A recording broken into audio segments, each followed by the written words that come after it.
Hello students, कैसे हैं आप सब। आई होप अच्छे होंगे। मैं हूं CS चानी और आज हम पढ़ेंगे इकोनॉमी का थर्ड चैप्टर मतलब कि यूनिट 2। यूनिट 1 में 2 चैप्टर हैं, हमने कवर कर लिए हैं पूरी तरीके से। कुछ भी डाउट हो आप कमेंट सेक्शन में मुझसे पूछिएगा। आज हम पढ़ेंगे थर्ड चैप्टर। तो थर्ड चैप्टर में हम पढ़ेंगे इकोनॉमिक रिफॉर्म सिंस 1991, मतलब कि क्या इकोनॉमिक रिफॉर्म इंडिया ने इंट्रोड्यूस किए थे, हमारी कंट्री ने इंट्रोड्यूस किए थे 1991 से। ठीक है, थोड़ा सा प्रीकैप दे देती हूँ मैं कि पहले हमने 2 चैप्टर्स में क्या पढ़ा, तो थोड़ा सा एक रिलेशन आपका बन जाएगा कि एकदम से जस्ट सडन हमने क्या पढ़ लिया ऐसा नहीं होगा। तो अभी तक हमने फर्स्ट चैप्टर में पढ़ा था कि ऑन द ईव ऑफ 15 अगस्त 1947 हमारी इंडिया की इकोनॉमी कैसी थी, मतलब उससे पहले कैसी थी और उसके बाद कैसी थी, और जब हम आज़ाद हुए उस टाइम पर हमारी इकोनॉमिक कंडीशन कैसी थी। हम अगर प्री ब्रिटिश उसकी बात करें तो जब ब्रिटिशर्स नहीं थे, अराउंड 16 सेंचुरी में ब्रिटिशर्स आए थे। आप कह सकते हैं 17 सेंचुरी में, 1600 समथिंग में ब्रिटिशर्स आए हुए थे सबसे पहले। तो उससे पहले जो थी वो बहुत फ्लरिशिंग हमारी इकोनॉमी थी। एग्रीकल्चर का सरप्लस था, ट्रेड सरप्लस था रोमन्स के साथ, और बहुत एक ज्यादा एक फ्लरिशिंग मतलब अच्छी इकोनॉमी थी। एग्रीकल्चर का आउटपुट था। हम लोग मतलब बाहर अपने घर के लिए तो हमारे जो आउटपुट्स थे वो यूज हो ही जाते थे, और जो मतलब पूरे पढ़ ही जाते थे। जो भी हम प्रोड्यूस करते थे जैसे कि वीट्स है या फिर राइस है, फूड ग्रेन है, जो भी है, और उसके अलावा हम सरप्लस भी एक्सपोर्ट करते थे। पर ब्रिटिशर्स आए, फिर हमारा जो हम मेयरली एक रॉ मटेरियल एक्सपोर्टर बन गए, फिर फिनिश गुड्स इंपोर्टर बन गए। हमारी ड्रेन होने लगी, हमारी इकोनॉमी ड्रेन होने लगी। टाइम के साथ साथ हमारा जो ट्रेजर था वो खाली होता गया, पैसा खाली होता गया। एग्रीकल्चर पर बहुत इफेक्ट पड़ा। एग्रीकल्चर जो है वो एक मेजर कंट्रीब्यूट करता है एम्प्लॉयमेंट में, पर उसका आउटपुट उतना नहीं दिख पा रहा था। एग्रीकल्चर एक स्टेगनेंट हो गया है और हो गया था, और स्टेगनेंट के साथ साथ वो डिटोरिएट भी होता गया। क्योंकि फर्टिलाइजर्स इंट्रोड्यूस नहीं हो पा रहे थे, उसमें कुछ कैपिटल आउटपुट नहीं लग पा रही थी। लैंड सेटलमेंट हो गया था, जमींदारी सिस्टम इंट्रोड्यूस कर दिया था। जमींदार जो सिर्फ थे वो सिर्फ रेंट कलेक्ट करते थे, उनको कोई मतलब नहीं था कि आपका प्रॉफिट हो रहा है या फिर नहीं हो रहा है ना। वो सब चीजें थी। इंडस्ट्रियलाइजेशन था, इंडस्ट्रीज थी, ये नहीं बोल सकते कि नहीं थी, पर सिर्फ कुछ ही इंडस्ट्रीज थी। कॉटन की थी, जूट की थी, टेक्सटाइल की थी, बस 3-4 ही इंडस्ट्री थी। कुछ भी नहीं था उस टाइम पे। फिर उसके बाद हम इंडिपेंडेंट हुए। फिर उसके बाद इंडिपेंडेंस हमको आज़ादी मिली, तो पर बहुत सारे इफ्स एंड बट्स के साथ, बहुत सारे चैलेंजेस के साथ हमको आज़ादी मिली। सबसे फिर उसके बाद 1952 में एक प्लानिंग कमीशन आया था। फिर उसके बाद 5 ईयर प्लान इंट्रोड्यूस हुआ कि हर 5 सालों में हमारी क्या रणनीति रहेगी, हमारे क्या गोल्स रहेंगे। फिर उसके बाद 20 ईयर प्लान आया। 5-5 को करते हुए फिर हम 20 ईयर्स डाउन द लाइन हम अपनी इकोनॉमी को कैसा देखना चाहते हैं। फिर एक इकोनॉमिक सिस्टम पे बात हुई थी कि सोशलिस्ट इकोनॉमी है या फिर मिक्स्ड इकोनॉमी है या फिर कैपिटलिस्टिक इकोनॉमी है। तो हमारे दी देन प्राइम मिनिस्टर ने डिसाइड किया कि हम एक मिक्स्ड इकोनॉमी करेंगे, मतलब कि जो सोशलिस्ट की अच्छी चीजें हैं वो करेंगे और कैपिटलिस्ट की अच्छी चीजें हैं वो करेंगे, और उसके बाद हम सबका मिक्सचर बना के एक मिक्स्ड इकोनॉमी हम इंडिया को वो करेंगे। फिर उसके बाद 3 तरीके की थी जो इंडस्ट्रीज थी, उसमें 3 तरीके की थी। अगर आप लोगों को याद होगा तो पहली थी जिसमें सिर्फ पब्लिक एंटरप्राइजेस कर सकते हैं, मतलब से गवर्नमेंट कर सकती है। दूसरा था कि गवर्नमेंट कर सकती है पर उसमें प्राइवेट थोड़ा सा सपोर्ट कर सकती है, जैसे सप्लीमेंट्री इंडस्ट्री। और जो तीसरा था वो प्राइवेट इंडस्ट्री कर सकती है। पर जो तीसरा था जिसमें प्राइवेट इंडस्ट्री कर सकती है वो बहुत इफ्स एंड बट्स के साथ आया था कि अगर आपको इंडस्ट्री नहीं खोलनी है तो आपको लाइसेंस लेना पड़ेगा, अगर आपको कुछ नया काम करना है उसके लिए आपको लाइसेंस लेना पड़ेगा, आपको कितने प्रोडक्ट बनाने हैं, कहाँ कहाँ पे बनाने हैं, कैसे डिस्ट्रीब्यूशन होगा, वो सारा लाइसेंस, मतलब एक तरीके से इनडायरेक्ट कंट्रोल गवर्नमेंट ने अपने हाथों में ही रखा हुआ था। फिर उसके बाद से एक इकोनॉमी जो थी वो प्रॉपरली ग्रोथ नहीं कर पा रही थी जितनी ग्रोथ करनी चाहिए थी उसको। फिर क्या हुआ, 1990 तक हम आ गए थे, पर जितने एक्चुअली में जितनी ग्रोथ होनी चाहिए थी, हमारे साथ साथ जितने पैरेलल, जैसे चाइना का आप एग्जाम्पल ले लें या फिर और भी कंट्रीज का एग्जाम्पल ले लें, और भी कंट्रीज और जितनी भी इकोनॉमीज ने स्टेगनेंट से ग्रोथ करी थी वो काफी आगे पहुंच गए थे हमसे 1990 तक आते आते, और हम वहीं पर ही थे। क्या कारण थे, कुछ इकोनॉमी गवर्नमेंट सब्सिडी भी दे रही थी, बाहर से इंपोर्ट एक्सपोर्ट उतना ज्यादा नहीं रखा था, बंद कर दिया था। एक्सपोर्ट तो चलो छोड़ो, एक्सपोर्ट की तो 1980 तक बात ही नहीं आई, इंपोर्ट पर रोक लगा रही थी कि वही पुराना एक होता है ना कि दूध का जला छाछ फूक फूक के पीता है, वो वाली कहावत होती है कि वहां से क्यों, क्योंकि हमारे पास्ट हिस्ट्री इंपोर्ट से अच्छी नहीं थी, क्योंकि हम ब्रिटिशर्स के टाइम पे इंपोर्ट ही करते आ रहे थे फिनिश्ड प्रोडक्ट्स। उससे हमारी हैंडीक्राफ्ट जो इंडस्ट्री थी, जो लोकल आर्टिसंस वाली इंडस्ट्री थी, वो पूरी बर्बाद हो गई थी। तो हमको पुराना कुछ याद था। उसके बाद ऐसे धीरे धीरे धीरे धीरे करके हमारा 1990 आता गया। उस टाइम तक मतलब हम लोग कुछ अच्छी इकोनॉमिक कंडीशन में नहीं थे, ठीक है। और उसके साथ साथ आप लोग ध्यान रखिए कि इंडिया जो था वो बहुत सारे वॉर्स की कंडीशन से भी जूझ रहा था। चाइना से हुआ था, यहाँ पाकिस्तान से हुआ था, यहाँ बांग्लादेश का मैटर था, मतलब कुछ ना कुछ शांति नहीं थी। इंडिपेंडेंट होने के बाद भी शांति नहीं थी, ठीक है। फिर उसके बाद ये है कि 40 years of the plan commission India, मतलब एक स्ट्रॉन्ग इंडस्ट्रियल बेस और एक सेल्फ सफिशिएंट इन फूड को अचीव करने में सक्सेसफुल रहा है। और जो मेजर सेक्टर आया वो 1991 के बाद आया, जब बैलेंस ऑफ पेमेंट क्राइसिस हो गए थे। देखते हैं ये क्या चीज है एक्चुअली में क्या हुआ था। मैं आपको ओवरव्यू दे देती हूँ तो समझने में आसानी रहेगी। एक्चुअली में क्या था कि हमारा इंपोर्ट एक्सपोर्ट तो था नहीं, ठीक है। अभी जो ग्लोबल करेंसी होती है जिसमें हम ट्रेड करते हैं वो है डॉलर, ठीक है। अगर जैसे मुझे बाहर से किसी को पेमेंट करना है या बाहर से मुझे किसी का पेमेंट लेना है, तो वो एक जो म्यूचुअल करेंसी होती है जिसमें हम ट्रेड करेंगे वो रुपी नहीं है, वो डॉलर है। तो मेरे पास से मतलब इंडिया के पास रिजर्व में डॉलर होने चाहिए। तो हमारे पास डॉलर नहीं थे। क्यों नहीं थे? क्योंकि हमने एक तरीके से अपने को क्लोज्ड इकोनॉमी करके रखा हुआ था कि इंपोर्ट एक्सपोर्ट ज्यादा नहीं था हमारा, बाहर से कुछ इन्वेस्टमेंट नहीं आ रहा था, हम बाहर से कुछ नहीं कर रहे थे, मतलब एक तरीके से हमने अपने आप को एक क्लोज्ड सर्कल में रखा हुआ था, ठीक है। तो उस कारण से हमारे पास फॉरेन रिजर्व नहीं था। हमने कुछ बाहर से कुछ जो वर्ल्ड बैंक वगैरह थी और जो भी बाहर से हमने एक तरीके से आप कह सकते हैं कि लोन लिया था। हमको लोन को रिपेमेंट करने के लिए हमारे पास डॉलर नहीं थे। आप ये समझ लीजिए हमारे पास पैसे नहीं थे 1991 के टाइम पे, मतलब बेयरली हमारे पास 15 दिन के पैसे बचे हुए थे हमारे पास से, मतलब इंडिया के पास बेयरली 15 दिन के पैसे बचे हुए थे। तो फिर हमने चाहते हुए ना चाहते हुए अपने डोर्स ओपन किए। तो फिर उससे निकल के आया लिबरलाइजेशन, प्राइवेटाइजेशन, ग्लोबलाइजेशन, ठीक है। लिबरलाइजेशन में क्या था, जिसको जो करना है वो करेगा। इंडस्ट्रीज का पहले क्या होता था, लाइसेंस राज चलता था। अगर आपको कोई इंडस्ट्री खोलनी है, आपको कोई नया लाइसेंस लेना है, मतलब आपको कोई नया काम शुरू करना है, उसका लाइसेंस लेना पड़ेगा। प्राइवेट सेक्टर को बहुत रट्टे होते थे। अब उसके बाद लिबरलाइज कर दिया क्या कि आप बनाओ फिर आप एक्सपोर्ट करो, आप एक्सपोर्ट करोगे तो आपके पास पैसा आएगा, तो फॉरेन करेंसी हमारे पास आएगी, तो ऐसे ट्रेड बढ़ेगा, है ना। तो एक जो इंटरनेशनल करेंसी है, जो डॉलर में जो हम जिसे ट्रांजेक्ट करते हैं जिस करेंसी में, वो हमारे पास आएगी। ये लिबरलाइजेशन हुआ। ग्लोबलाइजेशन में क्या हुआ कि हमारे इंडिया की इकोनॉमी को हम बाहर की इकोनॉमी से कनेक्ट कर रहे हैं, ठीक है। मतलब कि आप ये समझ लो, अगर मान लो बाहर कुछ होता है तो उसका सीधा सीधा डायरेक्ट इम्पैक्ट हमारी इकोनॉमी पे पड़ेगा। जैसे कि अभी यूक्रेन रशिया का वॉर ले लो, या फिर हम 2007-8 में जो ग्लोबल क्राइसिस आए थे उसका वो ले लो, या फिर अभी जो सीरिया और वगैरह सब, जब जो गाजा स्ट्रिप का ये सब जो चल रहा है उसका ले लो। तो बाहर कुछ भी होता है उसका डायरेक्ट इम्पैक्ट हमारे पर आता है, क्योंकि हम ग्लोबलाइज्ड कंट्री हैं, ठीक है। हमारी इकोनॉमी और बाहर की जो इकोनॉमी है वो आपस में इंटरकनेक्ट है, आपस में रिलेटेड है। फिर उसके बाद प्राइवेटाइजेशन, आप लोग समझ गए होंगे। प्राइवेटाइजेशन मतलब कि अभी जो बैंक्स हैं वो सिर्फ कुछ ऐसे, बहुत सारी चीजें पहले ऐसी थी कि जो सिर्फ गवर्नमेंट ही करती थी। गवर्नमेंट कंपनी ले लो, फोन ले लो, BSNL ले लो, MTNL ले लो, है ना। और मोबाइल का ले लो, और बहुत सारी चीजें थी जो सिर्फ गवर्नमेंट ही करती थी। अभी उसने धीरे धीरे प्राइवेटाइजेशन किया, मतलब अपनी जो एक्चुअली में जो पब्लिक एंटरप्राइज थी उससे अपना स्टेक कम किया, मतलब कि डिसइन्वेस्टमेंट किया, बेचा अपने स्टेक को, ठीक है। तो प्राइवेटाइजेशन हो गया। मतलब कि कुछ ऐसी चीजें हैं जो गवर्नमेंट ने सिर्फ अपने लिए रखी हुई हैं, जैसे कि आप रेलवे ले सकते हो और डिफेंस का ले सकते हो। वो जो क्रूशियल चीजें होती हैं वो गवर्नमेंट ने अपने अंडर में रखी हुई हैं, बट बहुत सारी चीजें जो है वो प्राइवेटाइज कर दी हैं, ठीक है। चलिए शुरू करते हैं यहाँ से। इजी चैप्टर है, अच्छे से समझिएगा, आ जाएगा समझ में, कोई दिक्कत वाली बात नहीं है। हमने प्रीवियस चैप्टर में ये समझा कि इंडिपेंडेंस के साथ साथ इंडिया ने एक मिक्स्ड इकोनॉमी फॉलो करी थी, है ना।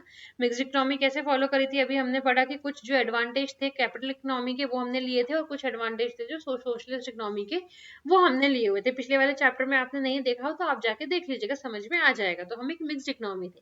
पर कुछ स्कॉलर ने आर्ग्यू किया, कुछ इकोनॉमिस्ट ने आर्ग्यू किया कि ओवर द ईयर जो पॉलिसी रिजल्ट कर रही है, मतलब कि बहुत सारा इस कारण से ना बहुत सारे रूल्स एंड रेगुलेशंस इम्पोज हो गए हैं जो कि हमारी इकोनॉमी को कि ग्रोथ को हैम्पर कर रहे हैं, मतलब कि इकोनॉमी जो है ना वो फ्लरिश नहीं हो पा रही है। ये जो अभी जो हमारा प्रेजेंट सिस्टम है इसमें रूल्स एंड रेगुलेशन ज्यादा है, इस कारण से जो हमारी ग्रोथ और डेवलपमेंट है वो पूरी तरीके से नहीं हो पा रही है। और भी जो स्टेट्स हैं इंडिया के जैसे जिन्होंने हमारे जैसे ही स्टेग्नेशन से स्टार्ट किया था, वो मतलब काफी अच्छे से अचीव कर रहे हैं, काफी अच्छे से ग्रो कर रहे हैं, सेविंग कर रहे हैं, एक डाइवर्सिफाइड इंडस्ट्री है उनके पास जो हमारे पास नहीं है। ठीक है, एक मतलब एक अच्छा एक्सपीरियंस, एक अच्छा आउटपुट, एग्रीकल्चर आउटपुट कर रहे हैं, फूड सिक्योरिटी इंश्योर कर रहे हैं जो हम नहीं कर पा रहे हैं। 1991 में एक मेजर इकोनॉमिक क्राइसिस हुए इंडिया को, गवर्नमेंट को रीपे करना था जो हमने फॉरेन बोरिंग ली थी, तो उसको रीपे करना था। तो जो हमारा एक्सचेंज रिजर्व था जहाँ पर हमारे डॉलर रखे रहते हैं, मतलब जैसे कि आप पेट्रोल बाहर से मंगवा रहे हो, तो मैंने आपको बताया ना कि इंटरनेशनल करेंसी जिसमें आप और बाकी देशों से आप डील करोगे, पैसा पेमेंट करोगे, वो डॉलर होता है। उसके लिए आपके पास रिजर्व में फॉरेन एक्सचेंज आपकी कंट्री के पास, जैसे जो हमारे जैसे घर पे तिजोरी होती है उसमें पैसे रखे रहते हैं, वैसे आप ये समझ लो कि इंडिया की तिजोरी है फॉरेन एक्सचेंज रिजर्व। उसमें इंडिया के डॉलर रखे हैं, इंडिया के रुपी रखे हैं, और बहुत सारी कंट्री के मतलब उनके वो रखे, उनके डिनोमिनेशन में रखे, जैसे चाइना का जैसे युआन है, और बहुत सारी जो भी कंट्री है, यूरो वगैरह होते हैं, मतलब हमको रखने पड़ते हैं अपने रिजर्व में। ठीक है, तो पर हमको ये पेमेंट करने के लिए डॉलर ही चाहिए था, तो हमको पेट्रोलियम हमने मंगाया है, हम इंपोर्ट करते हैं, उसके लिए हमारे पास फॉरेन एक्सचेंज रिजर्व में हमारे पास पैसे नहीं थे।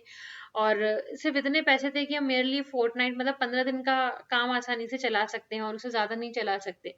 ठीक है, फिर उसके बाद और जो भी गवर्नमेंट थी और जो भी लोग थे, हम मतलब वो लोग हमको पैसे देने से डर रहे थे, क्योंकि हमारी इकोनॉमिक कंडीशन उस टाइम पर अच्छी नहीं थी। फिर क्या है, the crisis was further compounded bye rising price, मतलब कि इस पे एड अप होने पे सुहागा क्या होता गया कि जो असेंशियल प्राइसेस थे उसके गुड्स, जो असेंशियल गुड्स थे उसके प्राइसेस और ज्यादा होते गए, और ज्यादा महंगी होती गई। तो इस कारण से गवर्नमेंट ने एक पॉलिसी मेजर चेंज किया, एक डेवलपमेंट स्ट्रेटेजी में एक मेजर चेंज किया। ठीक है, जिसमें हम बोल सकते हैं ग्लोबलाइजेशन, प्राइवेटाइजेशन एंड लिबरलाइजेशन। इस चैप्टर में हम पढ़ेंगे कि in this chapter we will look at the background of crisis, कि कैसा क्या क्राइसिस था, फिर गवर्नमेंट ने कैसे अडॉप्ट किया, और उसका एक मेजर इम्पैक्ट क्या पड़ा हमारी इकोनॉमी पे। ठीक है, अब बैकग्राउंड में चलते हैं। बैकग्राउंड में क्या है, जो एक ओरिजिन है, the origin of financial crisis, जो हम एक्चुअली में जो फाइनेंशियल क्राइसिस जो हुआ है उसका हम ओरिजिन कर सकते हैं 1980 में इसका ओरिजिन हुआ था। We know that the implementation of various policies and its general administration, the government generate funds from various sources। जैसे कि क्या होता है कि गवर्नमेंट के पास पैसे कैसे आते हैं, हम लोगों से आते हैं, हमारे टैक्सेशन से आते हैं। ठीक है, तो उसमें क्या हो रहा था कि गवर्नमेंट का एक्सपेंडिचर ज्यादा हो रहा था। ये एक्चुअली में ये बताया है कि बैकग्राउंड एक्चुअली में फाइनेंशियल क्राइसिस आए क्यों थे, मतलब what led that financial crisis introduced in the country, क्या हुआ था एक्चुअली में। तो वो बैकग्राउंड बता रहे हैं। क्या बता रहे हैं कि एक्सपेंसेस ज्यादा हो गए थे रेवेन्यू से, रेवेन्यू आ रहा था टैक्सेशन के कारण से आ रहा था, और पब्लिक सेक्टर एंटरप्राइजेस के कारण से आ रहा था, एक्सपेंडिचर ज्यादा हो रहा था, इनकम कम हो रही थी, तो फिर डिफिसिट थी, गवर्नमेंट को बोरो करना पड़ा, है ना, अदर अदर कंट्री के फाइनेंशियल इंस्टीट्यूशन से बोरो करना पड़ा। और when we import goods like petroleum, हमको डॉलर में पे करना रहता है, क्योंकि when expenditure is more than income the government borrow. अगर जैसे खर्चे हमारे ज्यादा हैं, रेवेन्यू से खर्चे हमारे ज्यादा हैं, तो हम डिफिसिट में आ जाएंगे, है ना। And also from people with in country and from international financial institution से हमको बोरो करना पड़ेगा, अपने खुद के बैंक से, इंटरनेशनल फाइनेंशियल इंस्टीट्यूशन से हम उधार ले लेके काम चलाएंगे। Development policies require that even though the revenue were very low, the government had to overshoot its revenue to meet। मतलब कि अगर जैसे रेवेन्यू कम था, रेवेन्यू बहुत ज्यादा कम था, फिर भी गवर्नमेंट को एक अपना रेवेन्यू फर्गो करना पड़ा। हमारे पास रेवेन्यू इतना ज्यादा था नहीं, फिर भी हमको रेवेन्यू फर्गो करना पड़ा। क्यों? क्योंकि हमारे पास और भी ज्यादा चैलेंजेस थे, अनएम्प्लॉयमेंट हो रहा था, पॉवर्टी हो रही थी, पॉपुलेशन एक्सप्लोजन हो रहा था, मतलब लोगों के पास खाने तक के पैसे नहीं थे, वो सब चीजें हो रही थी। तो इस कारण से हमको अपना रेवेन्यू का उतना ध्यान नहीं रहा, क्योंकि हम रेवेन्यू सेव भी कैसे करेंगे, हमारे पास खर्चे लगे हुए थे एज अ डेवलपिंग इकोनॉमी। ठीक है, फिर जो कंटिन्यूशन स्पेंडिंग था, कि मतलब जो कंटिन्यू जो स्पेंडिंग हुई गवर्नमेंट के प्रोग्राम पे, डेवलपमेंट प्रोग्राम पे, वो एक एडिशनल रेवेन्यू जनरेट नहीं कर पाई वो उस टाइम पर। ठीक है, आप ये कह सकते हैं कि एडिशनल रेवेन्यू जनरेट नहीं कर पाई, और गवर्नमेंट एक सफिशिएंट सोर्सेज, एक सफिशिएंट रेवेन्यू भी जनरेट नहीं कर पाई। है ना। एक टैक्सेशन भी था उस टाइम पे, कितने ही लोग टैक्स देते होंगे, तो टैक्सेशन से भी थोड़ा बहुत रेवेन्यू आता होगा, वो आता होगा। अब गवर्नमेंट को क्या हुआ, when the government was spending a large share of its income on areas which do not provide immediate return such as social sector and defence. मतलब कि गवर्नमेंट का स्पेंडिंग कहाँ पर हो रही थी, जैसे कि आपको सोशल सेक्टर, आपको अपने लोगों को एम्प्लॉयमेंट देनी है, लोगों को खर्चा पानी, मतलब आपको राशन देना है, लोगों को ये सब देना है, डिफेंस में आपको इन्वेस्ट करना है, तो इमीडिएट रिटर्न तो वहां से कुछ होगा नहीं, तो आपका एक्सपेंडिचर हो रहा है, आपका आपका एक साइड से जा रहा है, आपका रेवेन्यू में कुछ आ तो है ही नहीं रहा, ठीक है। The income from public sector undertaking, जो पब्लिक सेक्टर अंडरटेकिंग थी, जो भी कंपनीज वगैरह थी गवर्नमेंट की, उससे भी कुछ ज्यादा इनकम नहीं हो रही थी, एक्सपेंडिचर तो बढ़ ही रहे थे पर इनकम नहीं हो रही थी। फिर उसके बाद at times, our foreign exchange borrowed from other countries and international financial institutions was spent on meeting consumption needs. Neither was an attempt to reduce such proliferate spending nor sufficient attention was given to boost exports. मतलब कि हमने foreign exchange से उधार ले लेके, बोरो country से उधार ले लेके हमने अपना काम चला रहे थे, पर हमने ये नहीं देखा कि हम को एक्सपोर्ट करना चाहिए, हमने कभी एक्सपोर्ट पर ध्यान ही नहीं दिया। हमारा हमारा ध्यान जो था वो ये था कि हम, मतलब हमारे लोगों को कोई दिक्कत नहीं होनी चाहिए, मतलब उनको एम्प्लॉयमेंट देना है, हमको उनको फ्री राशन देना है, उनको सेफ्टी करना है, डिफेंस में बहुत ज्यादा पैसा जा रहा था इंडिया का, उनको सेफ्टी प्रोवाइड करनी है, इन सब चीजों में हमारा ध्यान ज्यादा था, हमने एक्सपोर्ट पर कभी ध्यान ही नहीं दिया। In the late 1980s government expenditure began to exceed its revenue. फिर 1980 तक आते आते ऐसे ऐसे चलता रहा, फिर एक टाइम के बाद हमारा एक्सपेंडिचर बढ़ने लगा रेवेन्यू के कंपैरिजन में, ठीक है। फिर उसके बाद जो बोरिंग थी वो अनसस्टेबल हो गई, प्राइस जो थे वो गुड्स के बहुत ज्यादा हो गए, और जो इम्पोर्ट था वो भी ज्यादा रेट से ग्रू होने लगा इन कंपेयर टू एक्सपोर्ट, मतलब इम्पोर्ट ज्यादा करने लगे, हम एक्सपोर्ट कम करने लगे। एक एज पॉइंटेड आउट अर्लियर, जैसे कि हमने पहले बताया है, जो फॉरेन एक्सचेंज रिजर्व था वो हमारा डिक्लाइन हो गया था, और इतने तक था कि हम सिर्फ 2 हफ्ते का ही मिनिमम, हार्डली 15 दिन का हमारे पास रिजर्व बचा हुआ था, और देयर वाज नो सफिशिएंट, इतना भी नहीं था कि हम इंटरेस्ट पे कर पाए, जो भी हमने बोरिंग करी है हम उस पर इंटरेस्ट पे कर पाए, इतना भी हमारे पास पैसे नहीं थे। ऑल्सो नो कंट्री और international funders were willing to lend to India, और हमको कोई उस टाइम पर कुछ पैसे उधार देने के लिए भी तैयार नहीं था, क्योंकि हमारी ऐसी कंडीशन थी नहीं। उस टाइम पे हम वर्ल्ड बैंक के पास गए, आईएमएफ के पास गए, तो उन्होंने बोला कि ठीक है, हम आपको $7 बिलियन का लोन दे तो देते हैं, पर आपको हमारी कुछ शर्तें माननी होंगी। क्या था, और हमने उनसे लिया, पर वो उनकी शर्त थी कि India has to liberalise and open the economy by removing restrictions on the private sector. उनकी ये शर्त थी कि आप अपनी इकोनॉमी को ओपन करोगे, इंपोर्ट और एक्सपोर्ट को आप बढ़ावा दोगे, और प्राइवेट सेक्टर को पर जो रिस्ट्रिक्शंस आपने लगाई हैं उसको आप खत्म करोगे, और गवर्नमेंट का रोल जो है वो रिड्यूस करोगे, और ट्रेड एक फ्री फ्लो ऑफ ट्रेड होना चाहिए, रिस्ट्रिक्शन नहीं होना चाहिए between trade with India and other countries, ठीक है। फिर उसके बाद इंडिया एग्री हो गई इस कंडीशन के, जो वर्ल्ड बैंक और आईएमएफ ने जो अपनी कंडीशंस रखी थी, और फिर 1991 में इंट्रोड्यूस हुआ न्यू इकोनॉमिक पॉलिसी, ठीक है। न्यू इकोनॉमिक पॉलिसी जो थी उसमें एक wide range of economic conditions थी।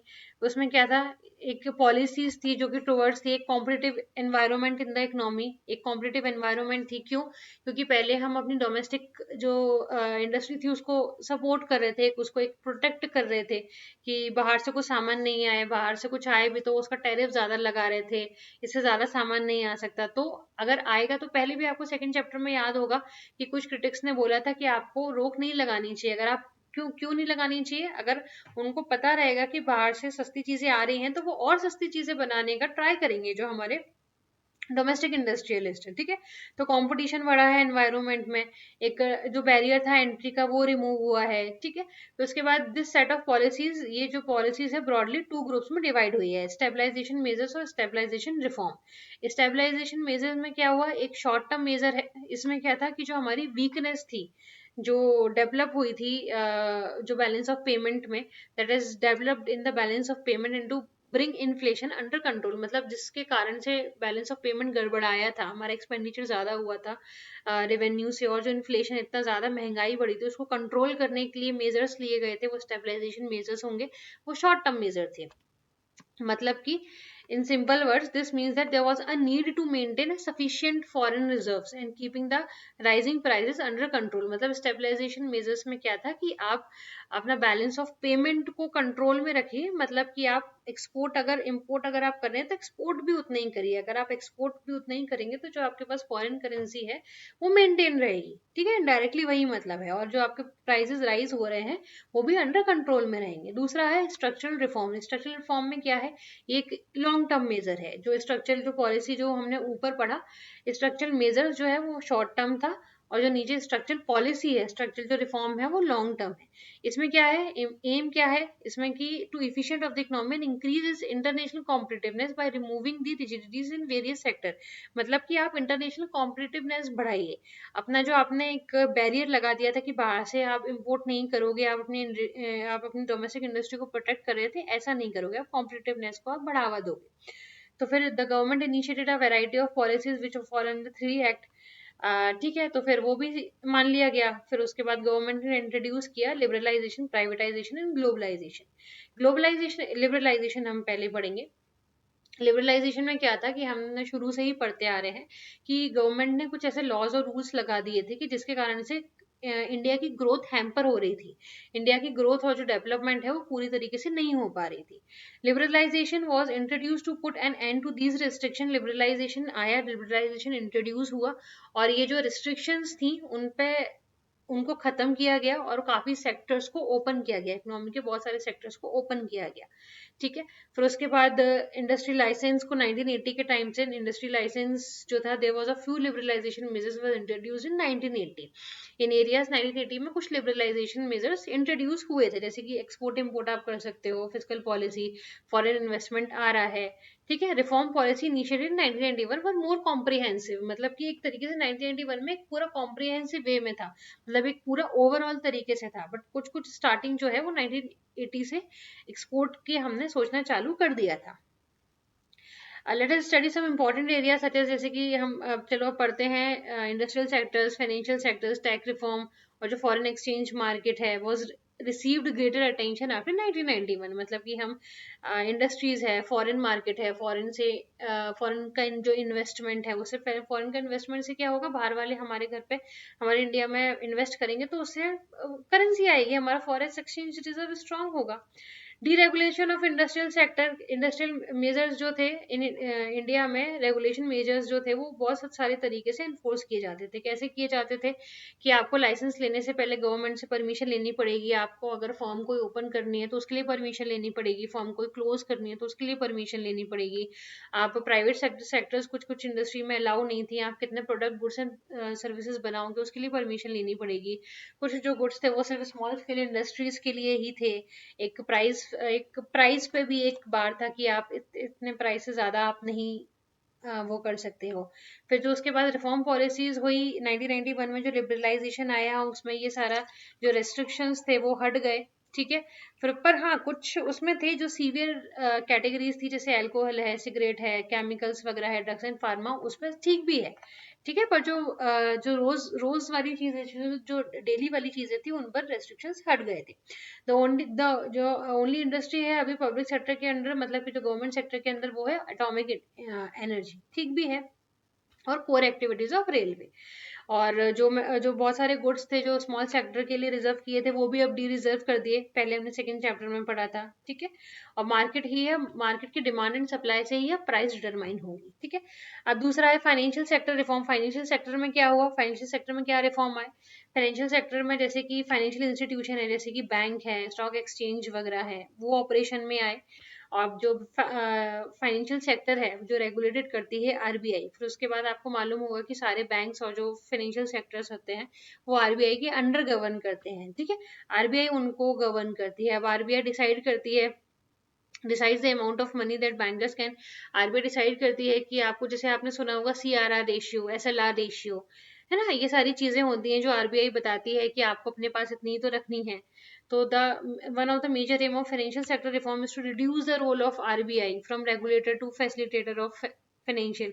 मतलब कंट्रोल आरबीआई का होना चाहिए, कंट्रोल ऊपर होना चाहिए, पर एक लिमिट तक ही होना चाहिए। ठीक है। पहले आरबीआई क्या करती थी, आपको कितना पैसा रखना है, कितना पैसा नहीं रखना है, आपका आप इंटरेस्ट कितना चार्ज करोगे, आप किसको लेंडिंग मतलब आप किसको पैसा उधार पे दोगे, किसको नहीं दोगे, ये सब चीजें थी।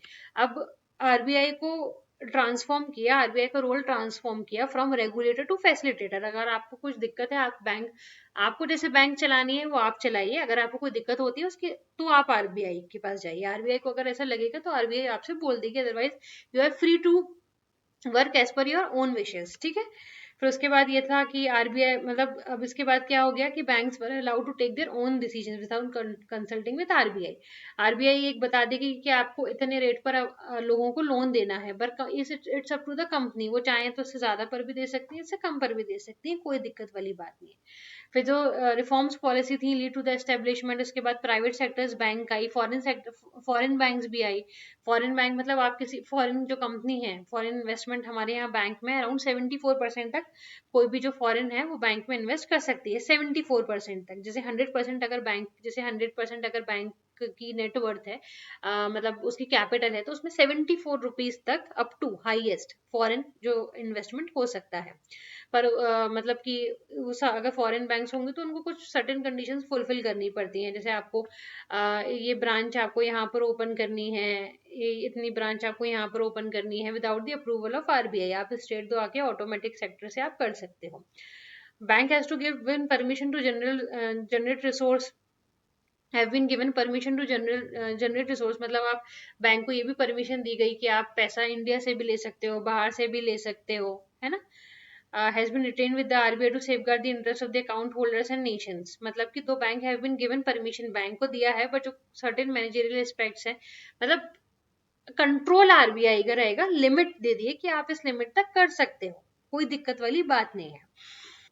फिर उसके बाद क्या हुआ, फॉरेन इंस्टीट्यूशन इन्वेस्टर्स को भी अलाउ कर दिया कि वो आ सकते हैं और फाइनेंशियल मार्केट में इन्वेस्ट कर सकते हैं हमारे यहाँ, ठीक है। बाहर वाले भी फॉरेनर्स भी आकर हमारे यहाँ इन्वेस्ट कर सकते हैं, आप सीधे सीधे ये समझ लीजिए। बैंक को परमिशन दी गई है रिसोर्स की जनरेट करने की from Indian abroad, certain managerial aspects have been retain with the RBI. कुछ जो चीजें हैं, कुछ मैनेजरियल एस्पेक्ट्स हैं, एक लिमिट के बाद से वो आरबीआई ने अपने कंट्रोल में रखे हैं कि अकाउंट होल्डर है और जो नेशन को कुछ दिक्कत नहीं हो जाए, ठीक है। अब टैक्स रिफॉर्म है, टैक्स रिफॉर्म में क्या है, government taxation and public expenditure policy.